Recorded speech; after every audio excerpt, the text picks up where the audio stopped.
Sorry for the wall of text, but I need to get this off my chest before I completely lose it. My hands won't stop shaking, and I've rewritten this like 5 times already. I've been with Nicholas for 5 years, married for 3. We didn't meet through dating apps or anything like that.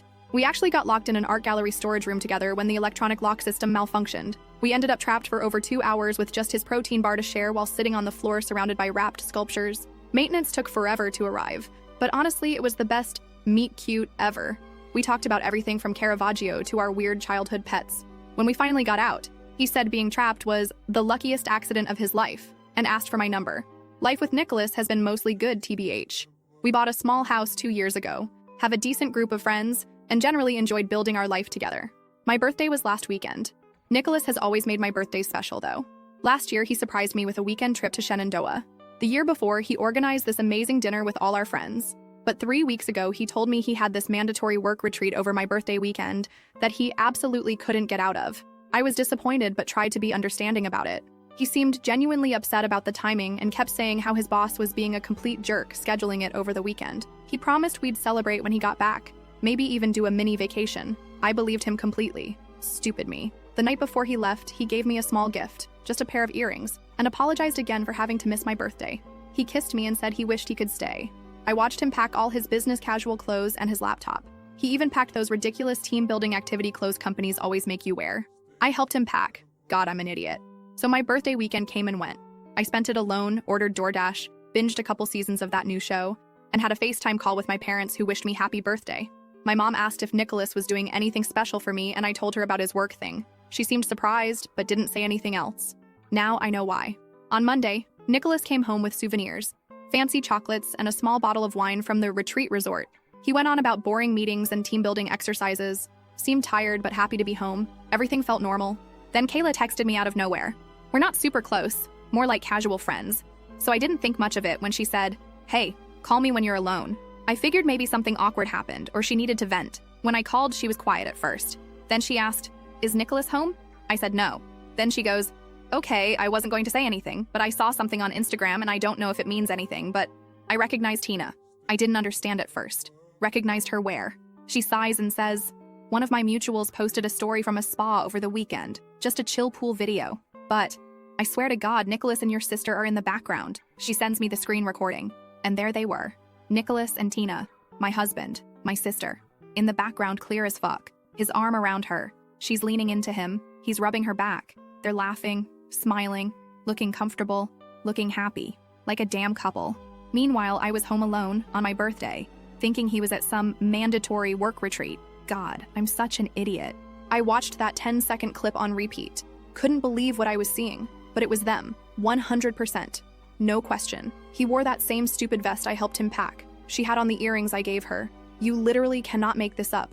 And all this time, they were at a spa together, holding each other like nothing else in the world existed. Like I didn't exist. I don't even know what burned more, the cheating or the fact that they didn't even care enough to hide. He didn't slip up. He didn't make a mistake. He just didn't give a damn. And I would have never known. Not unless some girl Kayla barely knows happened to post a pool story at the exact wrong time for them. I checked our joint account and found a $1,200 withdrawal from the Friday before, nothing labeled as spa or travel. I checked his personal account that I sometimes access for emergencies, but it showed nothing unusual. Then I remembered my birthday money. My grandma had mailed me $800 in cash, like she does every year. I'd tucked it into my wallet to deposit later, but when I checked, it was gone. Suspicious, I called the spa pretending I needed a receipt for expense reporting. The woman on the phone was incredibly helpful. She looked up the reservation under Nicholas's name, confirmed the dates, and said it was for their romantic weekend package for 2. The total, $1,950, paid with $800 cash and $150 from a credit card. I realized then, the cash was my birthday money. The rest? That $1,200 withdrawal I saw on our joint account. He must have used that to pay off the credit card after the trip. He stole my freaking birthday money to take my sister to a spa resort over my birthday weekend. I waited until Nicholas got home. I showed him the videos Kayla sent me. His face went white, then red. He started with excuses. Tina was going through a hard time and needed someone to talk to. He was just being supportive. I didn't say anything, just pulled up the spa reservation details on my phone and showed him. Then I asked about my birthday money. That's when everything changed. It was like watching someone transform. His face hardened, and he admitted taking the money, admitted everything. He and Tina had been seeing each other for months. Then he laughed while I started crying and told me I never deserved a gift anyway. And at least Tina knows how to keep a man happy. I walked to our bedroom and slammed the door.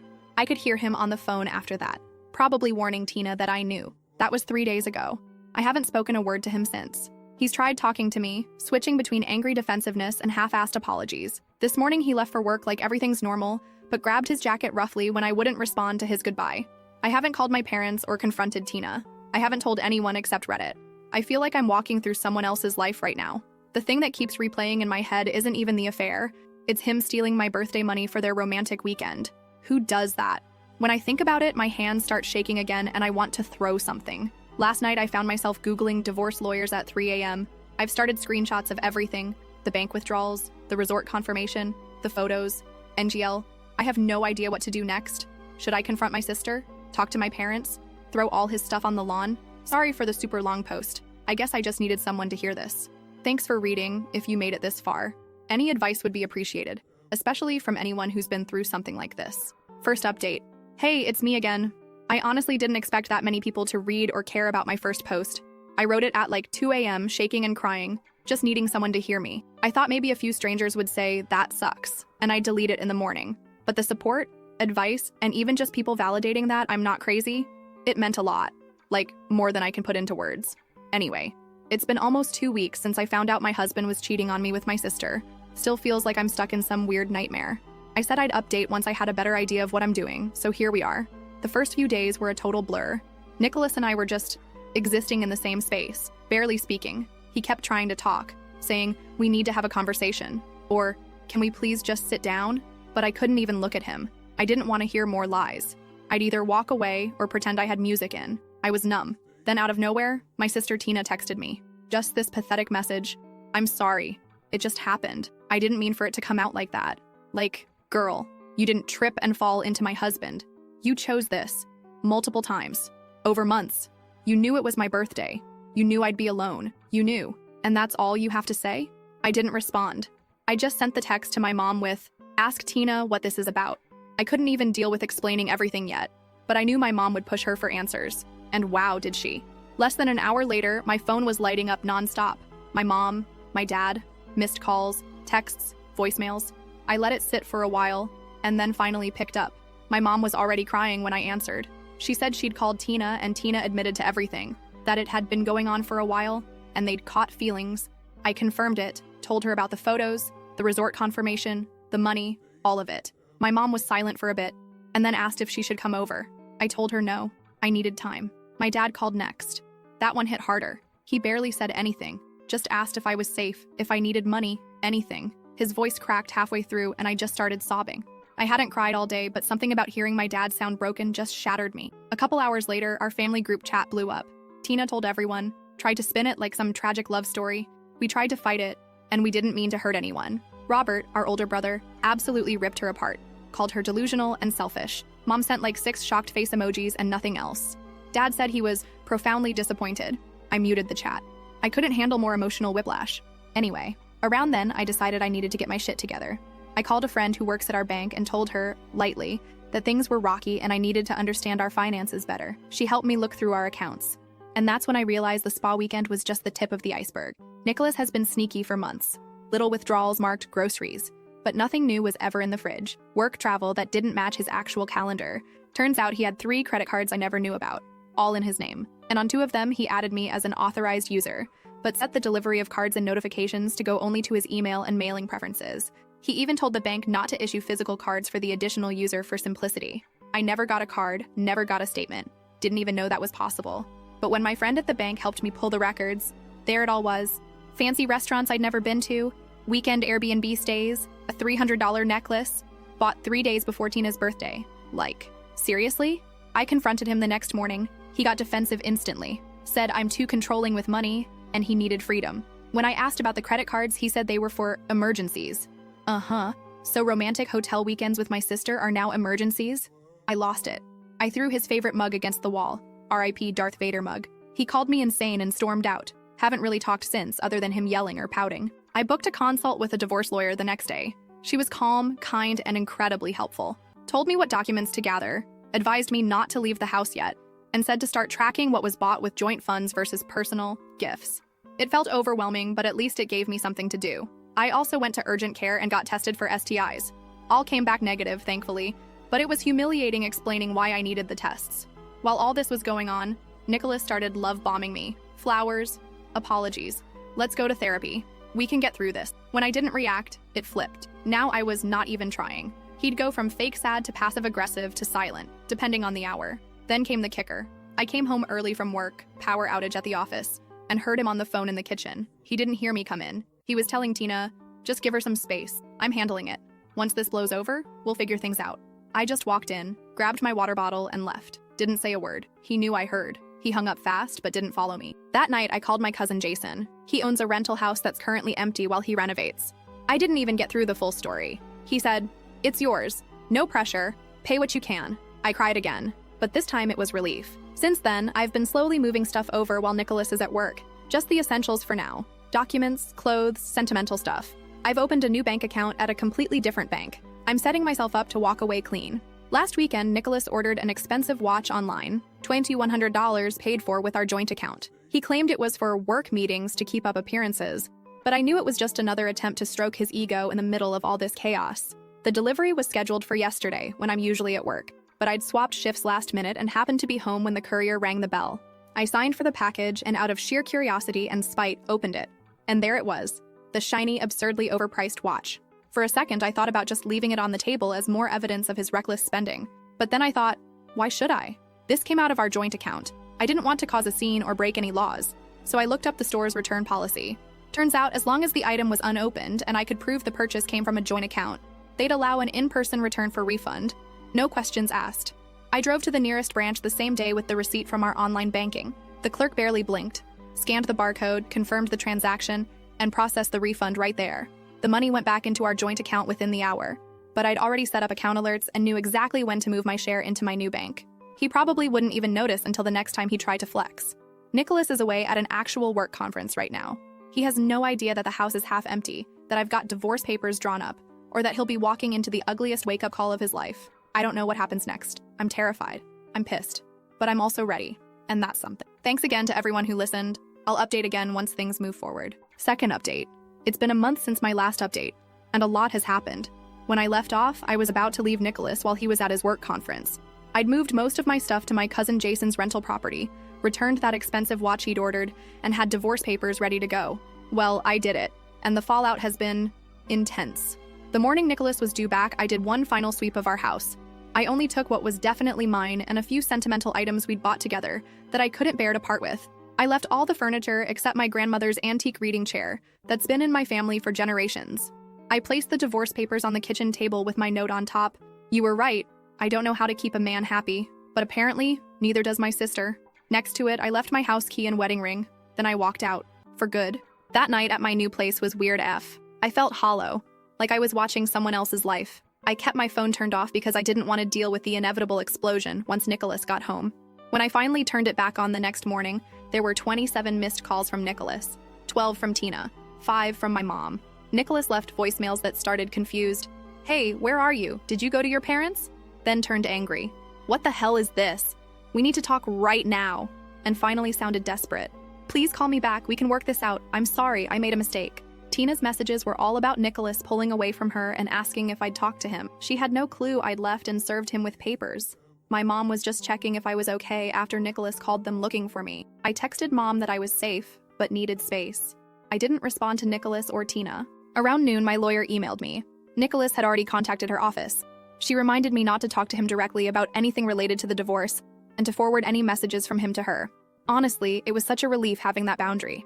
The next few days were a blur of logistics.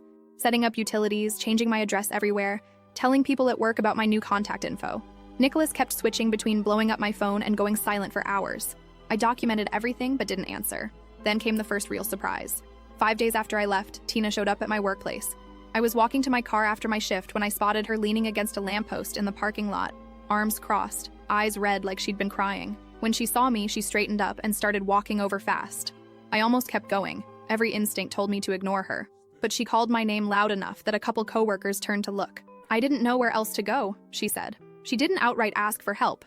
Instead, she launched into this rambling story about how Nicholas had stopped talking to her, how he'd promised her all these things and then bailed, how our parents were treating her like she didn't exist. I know you hate me, she said, but you don't get it. He used me too. I thought he actually cared. It wasn't an apology. It was her trying to make herself the victim again, like I'd somehow feel sorry for her. I could see it in her eyes. She wasn't here to fix things. She wanted me to tell her it wasn't her fault. When I didn't say anything, she stepped closer, voice dropping. "You're not the only one who got hurt, you know." I looked at her, really looked at her, and felt nothing. Not anger, not satisfaction at her suffering, not even pity, just emptiness. I told her I couldn't help her and that she should call our brother Robert. When she tried to grab my arm, I yanked it away hard enough that she stumbled backward. Then I got in my car and drove away. Later that night, she texted from a new number. "He's changed. I think he still loves you. We made a mistake." I stared at that message for like 20 minutes. Then I took a screenshot and sent it to Nicholas without any comment. He called immediately, but I didn't answer. An hour later, he texted, "It wasn't like that. She's lying. I never loved her. It was just physical. Please talk to me." I forwarded that message to Tina without comment too. Maybe that was petty, but I wanted them both to see what the other was saying. I wanted them to feel a fraction of the betrayal I felt.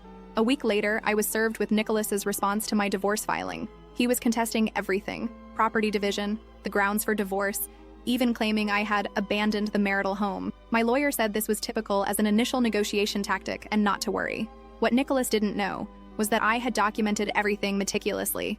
Every sketchy financial transaction, every text message, photos of him and Tina together, recordings of his admissions, statements from witnesses. My lawyer seemed super confident we had a solid case. 2 weeks after I left, I finally met with my parents. They looked exhausted.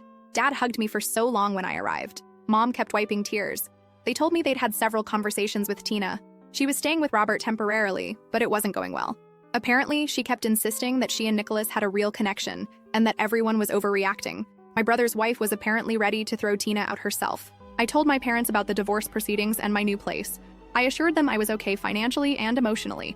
Kind of a lie, but they had enough to worry about. Dad surprised me by saying they'd already spoken to a family lawyer about removing Tina from their will. I told them that wasn't necessary. She was still their daughter. But Dad was firm. He said actions have consequences, and they raised us both better than this. 3 weeks after leaving, I learned through my lawyer that Nicholas had withdrawn a large sum from our joint savings account, about $7,000. Luckily, I'd already moved most of my share to my new account, but it still felt like another violation.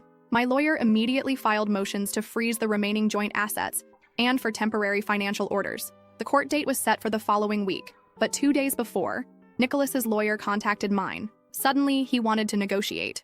No court, no fight. He would agree to my proposed property division if I would agree to keep the reason for divorce private rather than citing adultery specifically. My lawyer advised me this was a good deal. I'd get what I wanted financially without a long court battle. But something felt off. Why the sudden change? Why was he so concerned about the public record? I asked for time to think about it. That evening, I got a text from an unknown number. Tina using a friend's phone. Nicholas's boss found out about us. He's in trouble at work. Please don't make things worse for him. And there it was. Nicholas's work had a strict policy about personal conduct, especially for someone in his position. If the divorce cited adultery with specific details, it could affect his job. That's why he suddenly wanted to settle. I told my lawyer I would agree to the terms with one addition. Nicholas would be responsible for all legal fees, including mine. His lawyer countered, we negotiated, and finally settled on him paying 80% of all fees. The papers would be signed the following week. Yesterday was actually the first day I didn't cry at all. Not once. I went to work, had lunch with a coworker, came home, made dinner, watched a show, and went to bed. Normal things. Small things. But they felt like victories. This morning, I woke up to 15 missed calls from that same unknown number Tina had been using. I haven't listened to any of the voicemails. I don't need to hear her excuses anymore. This afternoon, I was grocery shopping when I got an email from Nicholas's company. Not directly from HR, but from their legal department. Apparently, Nicholas told them I was spreading false rumors about him at work, including claims of infidelity. The email was framed like a basic fact check. They said they were conducting an internal review and wanted to confirm whether certain allegations were true. I stared at that email in the middle of the cereal aisle for so long. An employee asked me if I was okay. When I got home, I sent the email to my lawyer immediately. She called me 10 minutes later and said we'd respond officially, but carefully. Together, we drafted a brief statement confirming that I had filed for divorce based on clear evidence of infidelity and that I had no involvement in spreading personal information at his workplace. We attached screenshots and a redacted version of the spa receipt, just enough to make the point. We kept it factual, professional, and short. An hour later, we got the standard out-of-office reply. So now I wait. My brother Robert called this evening to check on me and mentioned that Tina had finally moved out of his house yesterday. Tina's now staying with a friend, though Robert doesn't know which one. He said she left a mess in their guest room, stained sheets, makeup all over the bathroom counter, and even a small burn on the carpet from a straightening iron. While we were talking, I got a notification that Nicholas had posted on Instagram for the first time in weeks. It was a photo of a whiskey glass with some deep quote about weathering storms and finding yourself. I almost laughed. What's wild is that 6 weeks ago, that post would have devastated me. Now it just seems pathetic. The man who laughed while I cried, who stole my birthday money to cheat with my sister, who told me I didn't deserve gifts. Now he's posting sad boy content on social media. I'm still staying at Jason's rental place, but I've started looking for my own apartment. I've been browsing FB Marketplace for secondhand furniture and signed up for one of those meal kit services so I'm not just eating takeout every night. Tomorrow, I have a meeting with my lawyer to review the final settlement agreement before Nicholas signs it next week. She thinks we've covered everything, but wants to double-check there are no surprise assets or debts we've missed. I know the road ahead is still long. The divorce will take time to finalize completely. Nicholas and Tina wanted to play adult games. Now they're facing adult consequences, and that feels like justice. Last update. So many of you have DM'd asking for updates, and I've been meaning to post one for a while. I promised a final update once things were settled, so here goes. First off, the divorce was finalized last month. Nicholas eventually stopped contesting everything once his company started investigating him. In the end, our assets were divided mostly as I initially proposed. I kept my retirement accounts and personal belongings, he kept the house, but had to refinance to remove me from the mortgage and pay me my share of the equity. We split our joint savings minus the $7,000 he had withdrawn, and he was responsible for 80% of all legal fees as agreed. The whole thing was expensive and draining, but ultimately fair. The most unexpected thing happened the day we finalized everything at the courthouse. Nicholas asked through his lawyer if we could talk for 5 minutes. My lawyer advised against it, but I was curious what he could possibly have to say, so I agreed as long as we stayed in the courthouse with security nearby. He started by saying he wasn't trying to win me back, but he needed me to know he recognized how badly he messed up. He asked if we could eventually be on speaking terms. I said probably not, but that I wished him well. That last part wasn't entirely true. I don't wish him ill exactly, but I don't particularly wish him well either. I just want him to stay in my past. As for Tina, that's more complicated. After getting kicked out of Robert Place, she bounced between friends' couches for a while. Most of them got sick of her after a couple weeks. According to my mom, she'd stay up late drinking wine and crying about how unfair everything was, but wouldn't actually do anything to improve her situation. She eventually moved back in with our parents about 3 months ago. Mom says it's been super tense. Dad barely speaks to her, and Mom is caught in the middle trying to keep peace in the house. Tina found a job at some call center and is supposedly saving for her own place, but the progress is snail slow. I guess it's hard to save when you spend half your paycheck on Sephora orders and Uber Eats. We still haven't spoken directly since that day in the parking lot at my work. She sent countless texts from various numbers after I kept blocking her. They've evolved from defensive, "You don't understand what Nicholas and I had," to desperate, "Please talk to me, I miss my sister," to resigned, "I know you'll probably hate me forever." I haven't responded to any of them. My extended family knows something happened between Tina and me, but not all the details. Most haven't pried, though my grandma, the one who sent the birthday money Nicholas stole, cornered me at Christmas and told me that whatever Tina did, I should remember that forgiveness heals the forgiver more than the forgiven. I nodded and changed the subject. Love Grandma, but she doesn't understand that some betrayals can't just be forgiven with a hug and a prayer. As for me, I'm doing okay. Better than okay sometimes. I found my own apartment 2 months ago. A small 1-bedroom with good natural light and a tiny balcony. Last week, I went on a 3rd date with a guy I met through a friend. He's a radiologist at the Children's Hospital across town. He knows the broad strokes of my story and hasn't run away screaming yet. We're taking things extremely slowly, but it's nice to remember that not all men are trash. The most surprising development has been my relationship with my brother Robert. We were never particularly close growing up, 5 years apart and with totally different interests. But throughout this whole mess, he's been my biggest defender. When Tina tried to paint herself as the victim at a family dinner I wasn't attending, he apparently shut her down so thoroughly that she left the table crying. He calls me weekly just to check in, and his wife has become like the sister I feel I've lost. A few weeks ago, I ran into Nicholas at Target. I just nodded politely and walked away. Later, when I went to check out, the cashier told me someone had paid for my items. I knew it was him. I donated the exact amount, $74 and change, to a shelter that afternoon. I didn't want anything from him. The money from the watch return that I mentioned in my last update, I used it to book a solo trip to Costa Rica next month for my 30th birthday. I'm going to stay in a little beachfront cabin. I deleted my old Instagram, too many memories with Nicholas and Tina, and created a new private one with just close friends. I've been learning to cook actual meals instead of living on frozen dinners. I don't know if Tina and I will ever repair our relationship. Some days I think the sister I loved died the moment she chose to betray me. Other days, I remember the little girl who used to follow me around asking to borrow my clothes, and I wonder if something of that bond remains buried under all the hurt. Maybe time will tell, but I'm not rushing it.